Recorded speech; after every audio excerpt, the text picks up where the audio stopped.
Usually I let this run about 5-10 seconds so that like buffers and everything. Mm-hmm. But Mr. John, I said we were gonna do this one more time, that we were gonna do a mock draft.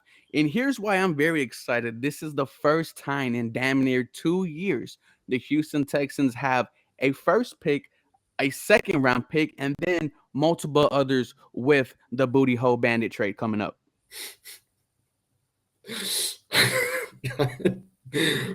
such a terrible thing to say, but yeah, I mean, we're in for a great draft in Houston. I mean, we've got the number 3 pick, and I think we can expect another top 12 pick in return for Deshaun Watson.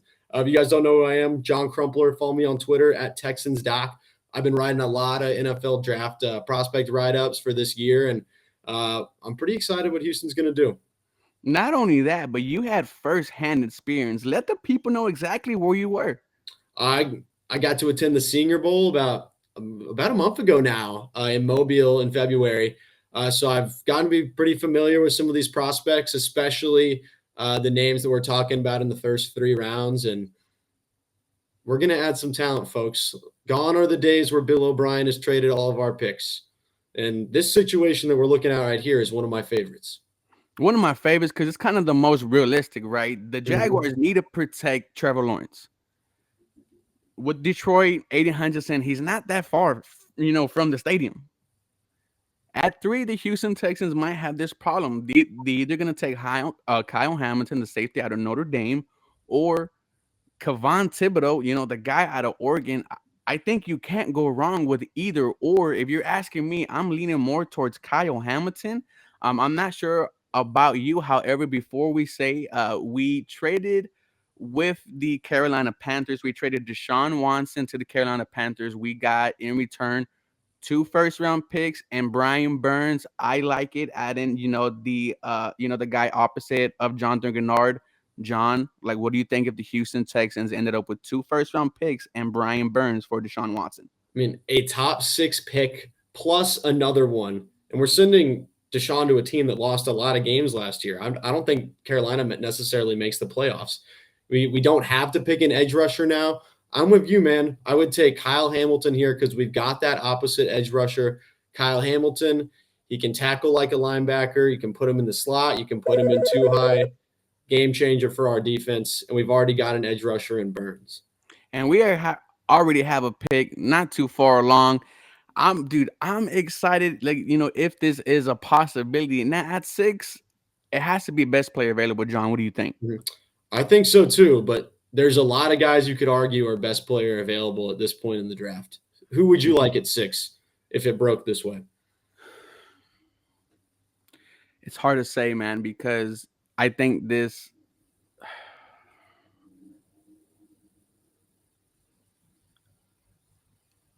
I think it's hard to say no to Derek Stingley.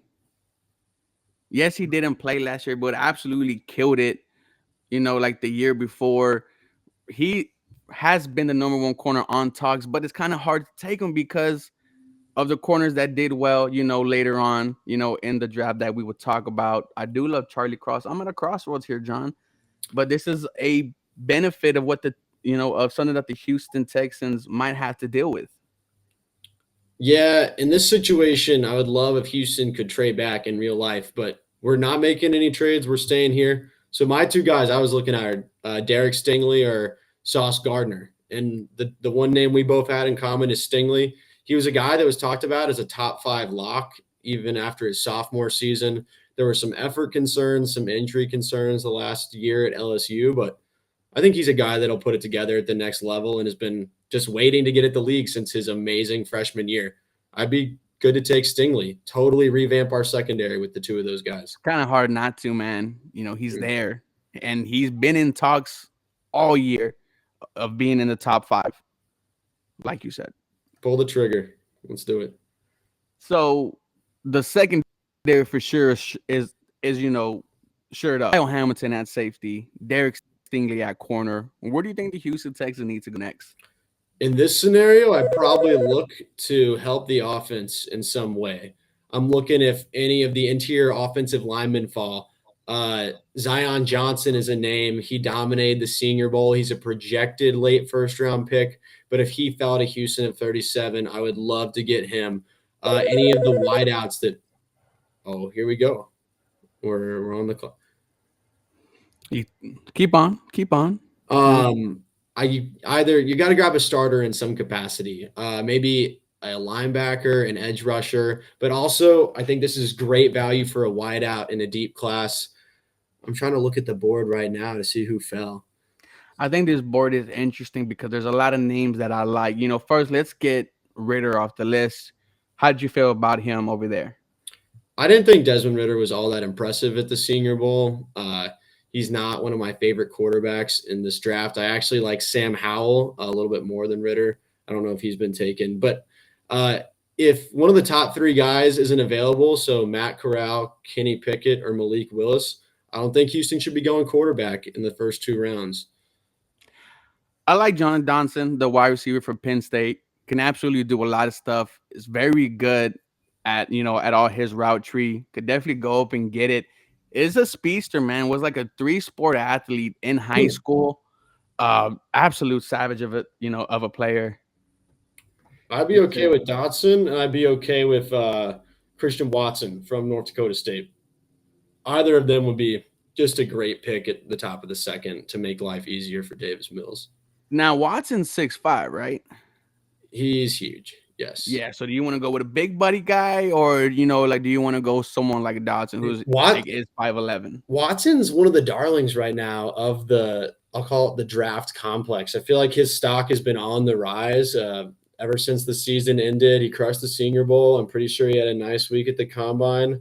They're pretty even on my board. I'm going to defer to you. Well, there's someone else I want to talk about.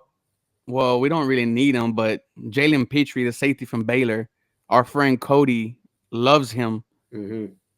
Interesting names here at 37. Yeah, I mean, if we had not taken Stingley, Gardner, I'm sorry, Stingley. If we hadn't taken Stingley, I would be talking about names like Jalen Petrie, who was just a tackling machine at Baylor. He had double digits tackles for loss as a defensive back, which is crazy. And then Roger McCreary, I see down the board. He's one of my favorite players in the draft from Auburn. He had a pretty good day today at the Combine, too. He was a first-team AP All-Pro for the Tigers, just locked guys down in the SEC. But we've already taken 2 guys in the secondary. You said Dotson was a speedster, and we've already got Nico as the bigger guy. What if we get someone to take the safeties off and kind of a deep field threat? I absolutely love that. Like you said here, won the state championship in the 400 relay and in the long jump in 2016. Dude's an all-around athlete. Wouldn't mind that. I mean, I wouldn't mind like Watson either. Would you move? I mean, I'm gonna take Dodson here, but would you move Brandon Cooks into the slot? I'd be comfortable with that. I mean, we should be thinking of as many ways as possible to give Brandon Cooks matchups that he's going to win. And if one of the problems last year is we really didn't have another reliable receiver than Brandon Cooks. If you have Nico Collins, year 2, Dotson on the other side, then I think you can more comfortably put Brandon Cooks into the slot. So, yeah, I'd like to do that. And I'm sorry for the ringing. We're going to do a mock draft where me and John are going to try to do as many trades as possible. We did a draft where we traded Deshaun Watson to the Commanders. And here we are at pick 68. Ooh. Why'd you say ooh? I'm just curious. I'm excited. Let's see who made it down here. Do you want to go ahead and get a Tyler Smith from Tulsa, who is projected, to be a guard, developmental guard? Should we try to help Davis Mills in the offensive line? What running backs made it to this point? Can we look at? Yes, sir. Not a lot. James Cook out of Georgia. Not taking James Cook this high. I guess in the last draft we took B. I want to take new guys, keep it interesting. Sky Moore could be an absolute beast one day. I'm worried about how small he is. I think in the right scheme it could work, but his size is concerning for me. What about Mr. Darren Kennard? I'm not super familiar with him, but I think any interior offensive line help is only going to make this football team better. It's one of our it's one of our worst spots. It's a big reason why we haven't been able to run the football. I would make life easier for Davis Mills, help the run game. I would take a guard. Yeah, O line is key. Like everything else, Tyler Smith from Tulsa is very good. Developmental. It's interesting here. I mean, I know in the last video we already talked about this, but we do expect to use the tight ends pretty heavily. So a guy like Trey McBride, Isaiah Likely, maybe we take your guy from Texas A&M. Let's go ahead and see. But I think at 3 we gotta go best player available. Would love a guard here. All right. I'm nervous, man. I'm nervous because as much as I'm hyped for this draft, I'm scared that these people just don't pan out. I mean, that's a risk in every draft, but the good news is that Caserio has given us a lot of reason to think that he should be able to hit on his picks. And, well, if they don't hit, I don't think it can get any worse than it is right now. So the only place to go is up. These guys are going to have plenty of time to play. The organization looks like they've got a good knack for drafting guys that are going to fit in their system. And, we're yet again at pick 80 with our pick of the lot at tight end. We do have our pick of the lot, our tight ends. We have a safety, a cornerback, a wide receiver, an interior lineman. Talk about the tight ends because I want to talk about someone else. I mean, the tight ends, I think that Likely, McBride, and how do you pronounce the Texas A&M? Windermeyer? Windermeyer. They're all great. I'm a little partial to McBride because I watched him at the Senior Bowl and thought he was fantastic. But we really could not go wrong with any of these guys late in the third. Let's take McBride again, dude. Or I want to hear, who do you want to talk about? I want to talk about Brian Asamoah. Oh, linebacker from Oklahoma. We don't know what we're gonna do. I don't know if we're gonna bring back Gudre Hill. I don't think we need to if we're gonna go ahead and sign someone like Foye Aluakan. The thing about Brian Asamoah is the dude is absolutely fast. And he could pretty much do it all. He does not stop. His motor is there. He puts people in the backfield. I think we need to address the linebacker spot because right now we don't really have any. I mean, that's such an important position in Lovie Smith's defense. The linebackers have to do their jobs. A lot of the times last year when we were getting burned, it's because they weren't. Offenses were able to find those soft spots in the zone. I'd be very happy to take, especially a linebacker who I think would project as a starter on our team at 80th overall. At 80. Now give me 1 second, Mr. John, because my mouse did happen to die. But how do you think Pep will use, the tight ends this year? I think that we're going to see more 2 tight end sets. I think that the tight ends are going to be asked to block, contribute pretty heavily in the run game. And I'm just hopeful that Pep is able to get the best out of that position group and give us some more production there because it's been a position that Houston has frankly struggled with for a very long time. Not only that, man, it's interesting to see because, as much as everyone want to talk about Josh McCown as being someone who could be a potential head coach, I think Pep Hamilton might be someone that we could really, look at and say, this might be the guy the whole time. Mm-hmm. I mean, Benjamin Albright, I'm sure you follow him on Twitter. He's one of the best. He says that Pep Hamilton's on a short list of guys that people around the league think could be a head coach in 2023. So we really have a stud offensive coordinator, which is the first time I felt that way in forever. I'm really excited to see what he does. And just give us an egg schematically. I felt like we've been outgunned, outmanned so many times on offense the last 4 years. We always had Deshaun Watson and some great receivers, so I knew we could overcome. And, Bill O'Brien would give us a few gem of a game plan. I remember when we went and won in New England in 2019. And I was like, wow, but we just didn't get that all the time. So not only that, he got caught. They were caught. Who was it? Jay Glazer just went out there and said, we need to be looking at Bill O'Brien as coach of the year after that win against the Patriots. That was crazy. That was such a good game. I thought we could win the Super Bowl after that game. Yeah. We don't talk about that. So here we are at the end of the draft. If I told you, John, that the Houston Texans ended up with Brian Burns, Kyle Hamilton, Derek Stingley, John Johnson, Tyler Smith and Brian Asamoah as your picks that you got with this Deshaun Watson trade and the draft. How are you acting? I'm thrilled. I am ecstatic about that.